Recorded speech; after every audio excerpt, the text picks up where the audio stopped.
Hello दोस्तों, नमस्कार। मेरे चैनल कथा तरंग में आप सभी का स्वागत है। तो पिछले वीडियो में हम लोग हिंदू धर्म के विकास के बारे में बात कर रहे थे। हिंदू धर्म का इतिहास कैसे हुआ, कैसे उसकी उत्पत्ति हुई, कैसे उसका विकास हुआ, उसके विषय में हम लोग पहली कहानी को सुने थे। तो अब दूसरी कहानी है, वो कहानी हो गई। अब दूसरी कहानी हम लोग आज सुनते हैं। तो चलिए, दूसरी कहानी है ऋषि कश्यप, हिरण्यकश्यप और हिरण्याक्ष की कहानी।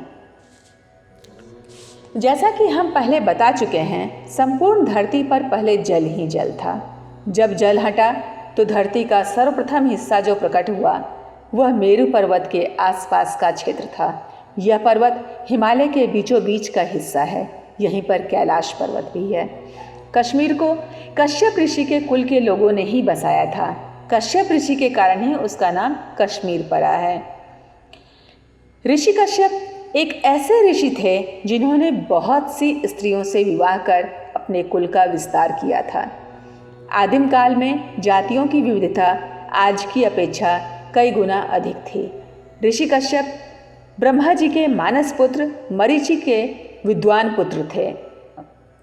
सुर असुरों के मूल पुरुष ऋषि कश्यप का आश्रम मेरु पर्वत के शिखर पर था, जहाँ वे परम ब्रह्म परमात्मा के ध्यान में लीन रहते थे।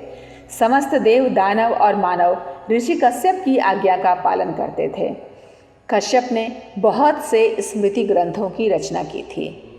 तो ऋषि कश्यप का कुल, उसके बारे में जानते हैं।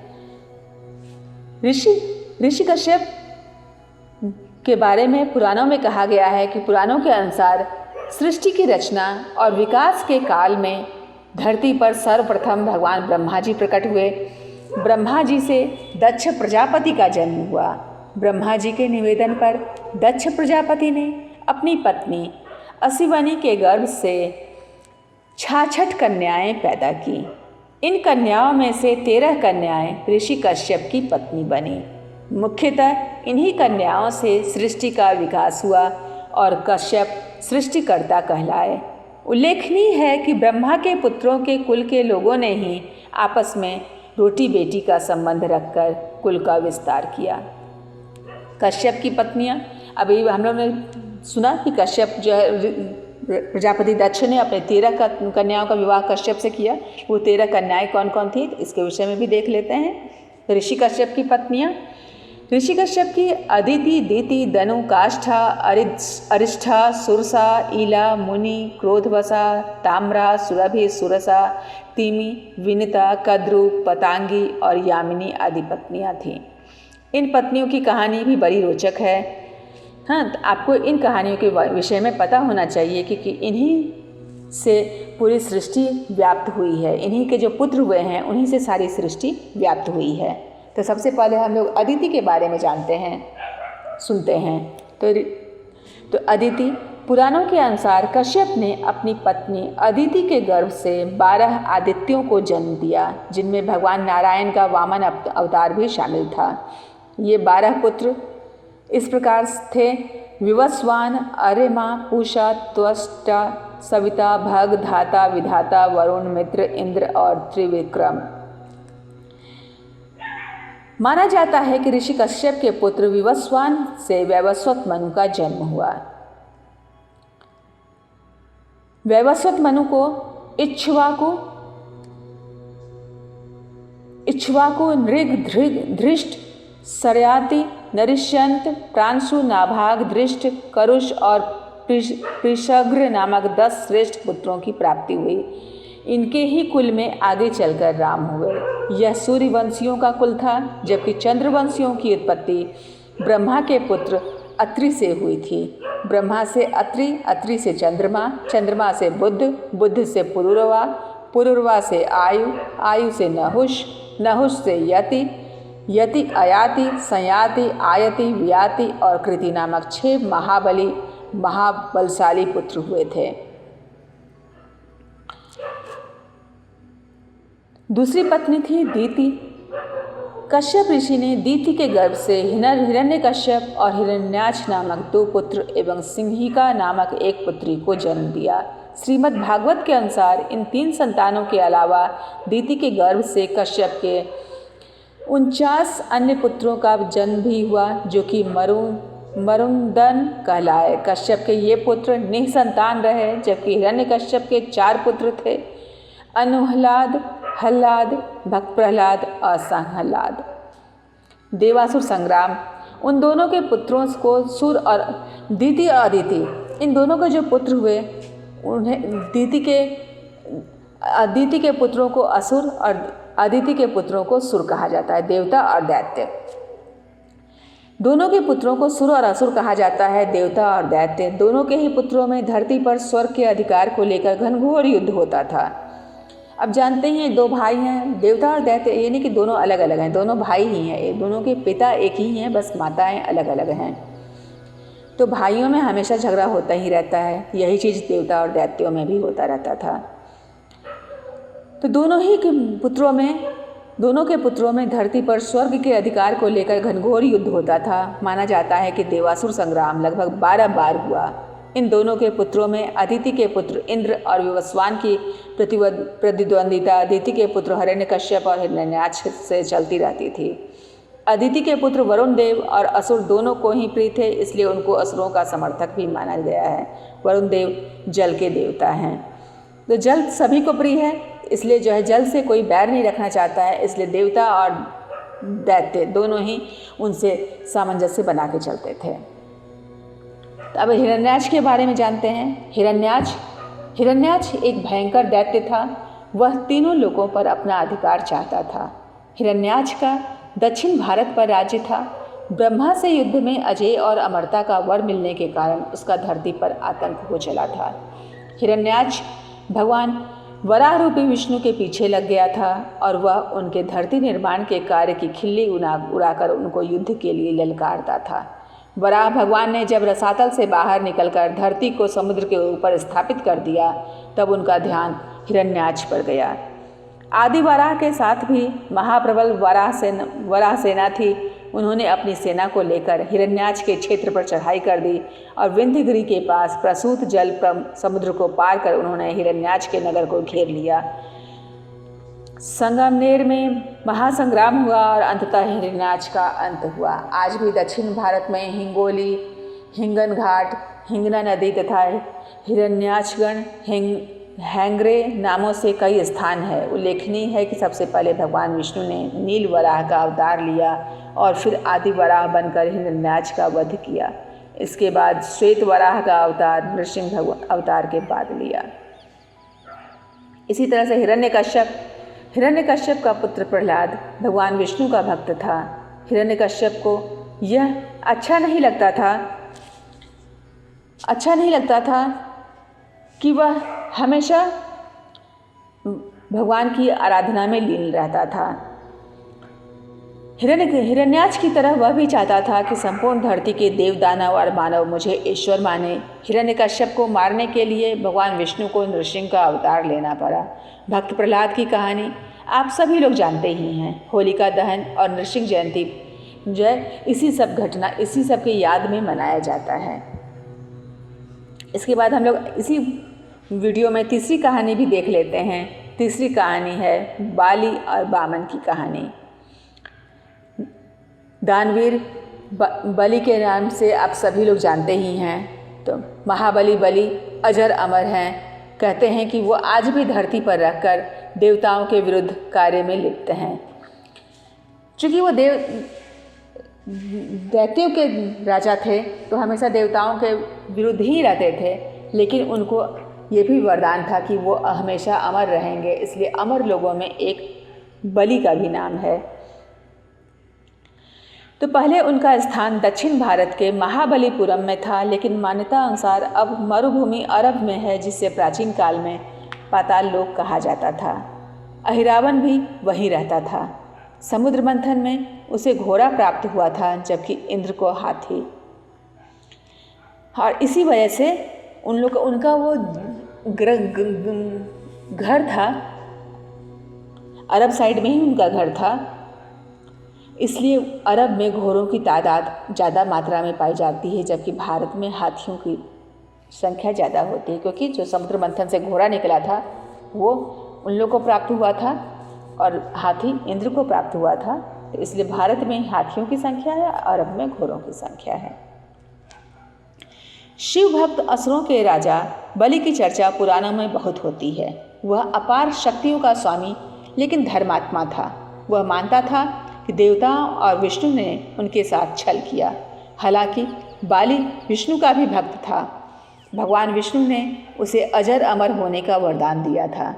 हिरण्यकश्यप के 4 पुत्र थे, अनुहलाद, हल्लाद, भक्त प्रहलाद और साहलाद। प्रहलाद के कुंड में विरोचन के पुत्र राजा बलि का जन्म हुआ। बलि जानता था कि मेरे पूर्वज विष्णु भक्त थे, लेकिन वह यह भी जानता था कि मेरे पूर्वजों को विष्णु ने ही मारा था। इसलिए बलि के मन में देवताओं के प्रति द्वेष था। उसने शुक्राचार्य के सानिध्य में रहकर स्वर्ग पर आक्रमण करके देवताओं को खदेड़ दिया था। वह तीनों लोगों का स्वामी बन बैठा था। बलि के बारे में है कि देवताओं के कहने पर वामन रूप विष्णु ने दानवीर बलि के समक्ष ब्राह्मण रूप में उपस्थित होकर उनसे 3 पग भूमि मांग ली थी। ब्राह्मण ने 2 पग में तीनों लोग नाप कर अब तीसरा पग कहाँ रखूं? तो बलि ने कहा कि प्रभु अब मेरा सिर ही बचा है, आप इस पर पग रख लें। तो बलि के इस वचन को सुनकर, उसकी दानवीरता को देखकर भगवान वामन जो है उनको पाताल लोक का राजा बनाकर अमरता का वरदान देते हैं। इस तरह से इंद्र और अन्य देवताओं को फिर से स्वर्ग का साम्राज्य प्राप्त होता है। तो ये थी बलि की कहानी। तो ये कहा जाता है कि बलि आज भी पाताल लोक में जीवित हैं और वो शासन करते हैं, और भगवान विष्णु जो हैं 4 महीना उनके द्वारपाल के रूप में वहाँ पहरा देते हैं, क्योंकि उन्होंने ये मांगा था कि आप हमारे द्वारपाल बने। तो ये थी हमारी तीसरी कहानी। चौथी कहानी और 5वीं कहानी, 5 कहानी हम रखे हैं, तो चलिए चौथी और 5वीं कहानी भी सुन ही लेते हैं कि कहानियाँ सुनने में बहुत इंटरेस्टिंग लग रहा है। तो चलिए चौथी कहानी भी सुन लेते हैं। समुद्र मंथन की कहानी है। समुद्र मंथन अपने आप में ही एक कहानी है जिसको कि हम अलग से फिर विस्तार से भी बता सकते हैं, लेकिन यहाँ पर भी समुद्र मंथन की एक कहानी है। कि समुद्र मंथन की कथा सब लोग जानते हैं। राजा बलि के हाथ से जब वामन के दान के कारण स्वर्ग का राज्य चला गया, तब कुछ काल बाद एक घटना घटी है। दुर्वासा ऋषि पारिजात पुष्प माला को इंद्र को दिए। उनको मिला था पारिजात पुष्प का माला, तो वो उस माला को इंद्र को दिए। इंद्र उस माला का उचित सम्मान नहीं कर पाए, जिससे रुष्ट होकर के दुर्वासा ऋषि ने इंद्र को श्रीहीन होकर स्वर्ग से वंचित होने का श्राप दे दिया था। आपको पता ही है कि दुर्वासा ऋषि अत्यंत क्रोधी ऋषि हैं। उनकी जरा से भी अवहेलना हो जाती है तो उन्हें अत्यंत क्रोध आ जाता है, और क्रोध में वो कुछ इधर उधर नहीं देखते हैं, सीधा श्राप देते हैं। तो जब उन्होंने देखा कि उनके द्वारा दिए हुए पारिजात माला का इंद्र ने उचित सम्मान नहीं किया, तो उन्हें फिर से क्रोध आ गया और वो इंद्र को श्रीहीन होकर स्वर्ग से वंचित होने का श्राप दे देते हैं।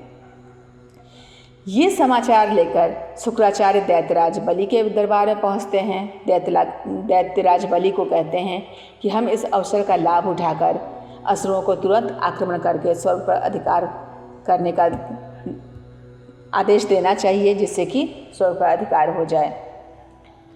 और फिर वो देवराज बलि ऐसा ही करते हैं और दैत्यराज बलि स्वर्ग पर आक्रमण कर देवताओं को वहाँ से खदेड़ देते हैं। इधर असुरों से पराजित देवताओं की दुर्दशा का समाचार लेकर नारद ब्रह्मा के पास जाते हैं, और फिर नारद सहित सभी देवतागण भगवान विष्णु के पास पहुँचते हैं।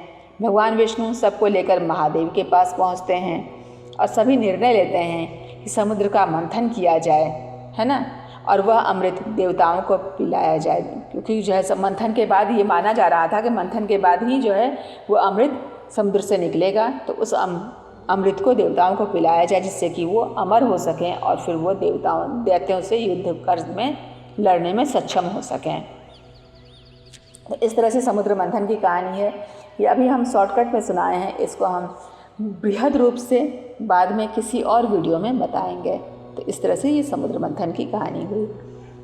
इसी तरह से 5वीं कहानी है वैवस्वत मनु की कहानी। मनु से ही हम मानव की उत्पत्ति हुई है। इस प्रकार से ये हम अंतिम कहानी को रखेंगे। वैवस्वत मनु, मत्स्य पुराण में उल्लेख है कि सत्यव्रत नाम के एक राजा एक दिन कृतमाला नदी के जल से तर्पण कर रहे थे।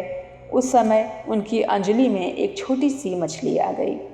सत्यव्रत ने मछली को नदी में डाल दिया तो मछली ने कहा, इस जल में बड़े जीव जंतु मुझे खा जाएंगे। तो यह सुनकर राजा मछली को फिर जल से निकाल लिए और अपने कमंडल में रख लिए और अपने आश्रम ले आए। अब रात भर में वो मछली इतनी बढ़ गई, बहुत बढ़ गई, पूरा कमंडल पूरा भर गया। तब राजा उसे बड़े मटके में डाल देते हैं। अब मटके में भी वो बहुत बढ़ गई, पूरे मटके के बराबर की हो गई। तब उसे तालाब में डाल देते हैं और जब तालाब में डाले तब वो एक ही दिन रात में फिर तालाब में भी बहुत ज़्यादा बढ़ गई। तब सत्यव्रत जान जाते हैं कि ये कोई मामूली मछली नहीं है, ज़रूर इसमें कुछ बात है। तब वो उस मछली को तालाब से निकाल करके समुद्र में डाल देते हैं और जो है, लेकिन डालने से पहले समुद्र में डालते समय पूछते हैं कि भाई तुम कौन हो। तो मछली ने कहा कि समुद्र में मगर रहते हैं, मुझे वहाँ मत छोड़िए। तब राजा ने कहा तब राजा हाथ जोड़ के कहते हैं कि आप मुझे कोई मामूली मछली नहीं जान पड़ती हैं, आपका आकार तो अप्रत्याशित तेज़ी से बढ़ रहा है, बताइए कि आप कौन हैं। तब वो मछली रूप में भगवान विष्णु प्रकट होते हैं और कहते हैं कि आज से 7वें दिन प्रलय होगा, प्रलय के कारण पृथ्वी समुद्र में डूब जाएगी। तब मेरी प्रेरणा से तुम एक बहुत बड़ी नौका बनाओ और जब प्रलय शुरू हो जाए तो तुम सप्त ऋषियों सहित सभी प्राणियों को लेकर उस नौका में बैठ जाना तथा सभी तरह के अनाज और वनस्पति को रख लेना, अन्य छोटे बड़े बीज भी रख लेना। नाव पर बैठकर लहराते महासागर में विचरण करना। प्रचंड आंधी के कारण नौका डगमगा जाएगी, तब मैं इसी रूप में आऊँगा। तब वासुकी नाग द्वारा उस नाव को मेरे सींग में बांध देना। जब तक ब्रह्मा की रात रहेगी मैं नाव समुद्र में खींचता रहूँगा। उस समय जो तुम प्रश्न करोगे मैं उत्तर दूंगा। इतना कह मछली गायब हो गई। अब राजा तपस्या करने लगे। मछली का बताया हुआ समय आ गया, वर्षा होने लगी, समुद्र उमड़ने लगा। तभी राजा ऋषियों अन्न बीज को लेकर नौका में बैठ गए और फिर भगवान रूपी वही मछली दिखाई दी। उसके सींग में नाव बांध दी गई और मछली से पृथ्वी और जीवों को बचाने की स्तुति करने लगे। मछली रूपी विष्णु ने उन्हें आत्मत्व का उपदेश दिया। मछली रूपी विष्णु ने अंत में नौका को हिमालय की चोटी से बांध दिया। नाव में ही बैठे बैठे प्रलय का अंत हो गया। यही सत्यव्रत वर्तमान में महाकल्प में विवस्वान या वैवस्वत के पुत्र श्राद्धदेव के नाम से विख्यात हुए और यही वैवस्वत मनु के नाम से जाने जाते हैं। माना जाता है कि राजा बलि के लगभग 3500 वर्ष के बाद धरती पर जल प्रलय हुआ था। जल प्रलय के बाद धीरे धीरे जल उतरने लगा और तिब्बत जिसको कि देवलोक भी कहते हैं कि देवलोक से तिब्बत से वैवस्वत मनु के नेतृत्व में पहली पीढ़ी के मानवों जो कि देवताओं का था का मेरु प्रदेश में अवतरण हुआ। ये देव स्वर्ग से तथा आकाश से पवित्र वेद पुस्तक भी लाए थे। इसलिए तिब्बत में आज भी देखिए बहुत ज़्यादा धार्मिक प्रवृत्ति के लोग रहते हैं, क्योंकि वहीं से शुरुआत हुई थी। वहीं पर वही सबसे पहले उठा था। जब प्रलय के बाद वही सबसे पहले ज़मीन जो है दिखाई दिया था, तो वहीं पर मनु गए और वहीं पर देवता सब भी वेद सबको लेकर के आए थे। इन्हीं पुस्तकों से श्रुति और स्मृति की परंपरा चलती रही। वैवस्वत मनु के समय ही भगवान विष्णु का मत्स्य अवतार हुआ। वैवस्वत मनु के 10 पुत्र थे और ईला नाम की एक कन्या थी। वैवस्वत मनु के काल में प्रमुख ऋषि वशिष्ठ, विश्वामित्र, अत्रि, कण्व, भारद्वाज, मार्कंडेय, अगस्त्य आदि ऋषि थे। वैवस्वत मनु की शासन व्यवस्था में देवों में 5 तरह के विभाजन थे: देव, दानव, यक्ष, किन्नर और गंधर्व। क्योंकि ये सभी आखिर थे तो ऋषि कश्यप की संतान, तो सभी भाई बहन ही थे। लेकिन उनमें भी जो जैसे कि जाति परंपरा होता है थोड़ा श्रेष्ठ उससे निम्न, इस तरह से, तो इसमें भी इसी तरह से विभाजन थे: देव, दानव, यक्ष, किन्नर और गंधर्व। दरअसल ये 5 तरह की मानव जातियाँ ही थीं और ये सभी जातियाँ हिमालय के सटे हुए क्षेत्रों में ही रहती थीं, क्योंकि उस वक्त लोगों के पास बहुत ज़्यादा ज्ञान था, उनकी इच्छा शक्ति बहुत ज़्यादा थी, तो उनके पास बहुत सारे पावर्स भी थे। धीरे धीरे जैसे जैसे समय बढ़ता गया, मानव का ह्रास होता गया, तो मानव उन शक्तियों से वंचित होता गया और फिर वो धीरे धीरे आज के मानव के रूप में आ गया है। इस तरह से ये इसकी 5वीं कहानी थी। तो अगर आपको इसके आगे भी कुछ कहानियाँ सुननी है तो हम लोग नेक्स्ट कहानी में, नेक्स्ट वीडियो में मैं कुछ और कहानियाँ लाऊंगी, जिससे कि हिंदू धर्म किस तरह से आगे बढ़ा। देखिए, इसमें भी मैं बताई हूँ कि पृथ्वी पूरा डूब गया, फिर जो है मनु के रूप में फिर से मानव का जो है विकास हुआ। तो इस तरह से हिंदू धर्म का विकास हुआ। तो हिंदू धर्म कभी खत्म नहीं होता है। हिंदू धर्म आदि है, अनादि है, अनंत है। न उसका कभी कोई शुरुआत को समझ सकता है, न उसका कोई अंत जान सकता है। तो जो लोग जो कहते हैं कि हिंदू धर्म यहाँ से आया, वहाँ से आया, यहाँ वहाँ कहीं से नहीं आया, बल्कि ये जो कहानी मैं आपको बता रही हूँ, इस हिसाब से हिंदू धर्म धीरे धीरे समय आगे की ओर बढ़ता गया। तो ये आज की कहानी थी। आज हम लोग इस तरह की 5 कहानी जो मेन कहानियाँ हैं उनको मैं बताई हूँ। नेक्स्ट एपिसोड में, नेक्स्ट वीडियो में मैं फिर कुछ कहानियों को इसके बारे में बताऊंगी, क्योंकि इस विषय में लोगों का जितना ज़्यादा ज्ञान हो उतना अच्छा है। आजकल हिंदू धर्म को लेकर के लोगों के मन में बहुत ज़्यादा, कुछ के मन में कुंठाएँ हैं, कुछ के मन में आक्रोश है, कुछ के मन में जो है इसके पक्ष में है, कुछ इसको बहुत अच्छा मानते हैं, कुछ इसको बुरा मानते हैं। तो इसलिए आप लोग को हिंदू धर्म के बारे में जानना बहुत ज़रूरी है। तो ये थी हमारी आज की कहानी। हम लोग फिर मिलेंगे नेक्स्ट वीडियो में, लेकिन जाने से पहले दोस्तों मेरे वीडियो को लाइक, सब्सक्राइब और शेयर ज़रूर कीजिएगा। तो हम लोग फिर मिलेंगे, तब तक के लिए नमस्कार, बाय बाय।